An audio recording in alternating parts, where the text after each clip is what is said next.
जय श्री नारायण। भगतजनों बताते हैं सुखदेव मुनि जी राजा परीक्षित को कि विदुर जी का स्वभाव संत स्वभाव था। उन्होंने वह अपमान का घोल पी करके और उस राजमहल को छोड़ करके वह तीर्थ यात्रा करने के लिए चले जाते हैं। कहा जाता है कि जब दुर्योधन ने कहा कि हे सैनिकों, तुम विदुर जी को राजमहल से धक्के मारकर निकाल दो, उससे पहले अपने संत स्वभाव के साथ विदुर जी तीर्थ यात्रा के लिए निकल गए थे। कहते हैं कि तीर्थ यात्रा उन्हीं मनुष्यों की, उन्हीं जीवों की सफल होती है जो अपना स्वभाव साधु स्वभाव रखते हैं।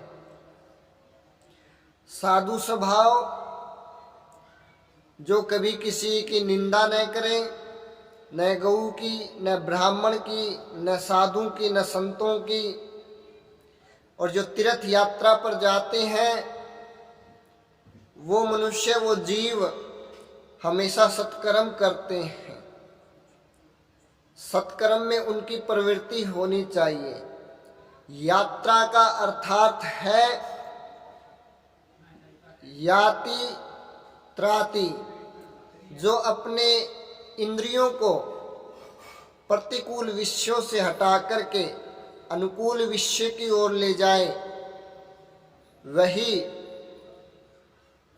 यात्रा होती है। यही यात्रा का अर्थ है। जो सात्विक स्वभाव के बन जाते हैं, जो सात्विक भोजन करते हैं, जो मनुष्य सात्विक भोजन और पवित्र भोजन करते हैं, जो कभी किसी की बुराई नहीं करते, उन्हीं मनुष्यों की, उन्हीं जीवों की यात्रा, तीर्थ यात्रा सफल होती है।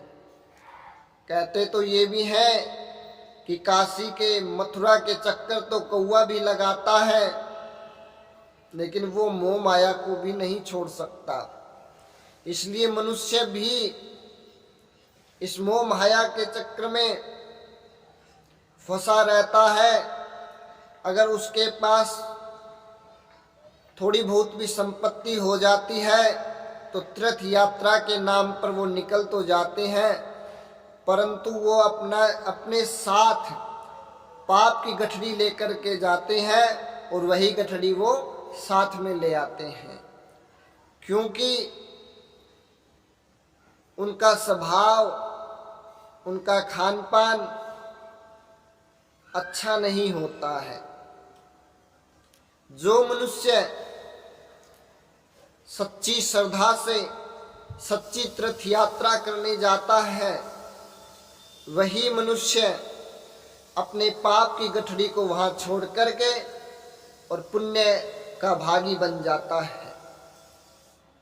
गंगा कहती है कि हर एक जीव यहाँ पर अपने पाप धोने के लिए आते हैं, परंतु जब भारद्वाज ऋषि गंगा जी में स्नान करने के लिए जाते थे तो वो गंगा जी है वो 25 सीढ़ी ऊपर आ जाती थी। कि जीव पाप छोड़ करके जाते हैं, लेकिन भारद्वाज ऋषि है वो अपनी पुण्य साथ लेकर के आते हैं, और पुण्य साथ लेकर के आते हैं और स्नान करते हैं तो माँ गंगा का 25 सीढ़ी ऊपर और चली जाती थी। तो इस तरह से अपने जीवन को संवारने के लिए मनुष्य को पाप भाव छोड़ करके हमेशा सात्विक कर्म कर करके तीर्थ यात्रा करनी चाहिए।